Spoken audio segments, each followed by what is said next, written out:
Corpi deformati, donne senza testa, teste senza corpo, seni volanti, pollici e dita falliche, vene, arterie, polmoni. Le opere del giovane Dalì sono piene di dettagli anatomici. Perché? Dalì si oppone alle rappresentazioni romantiche decadenti del corpo femminile. A questi dipinti putrefatti contrappone le sue opere esatte, antisentimentali, oggettive.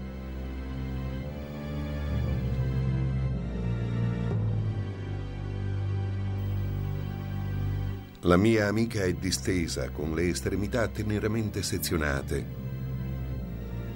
piena di mosche e piccole eliche di alluminio che accorrono al suo nudo semivegetale spalmato con tutto il rimmel che le ho regalato per il suo compleanno.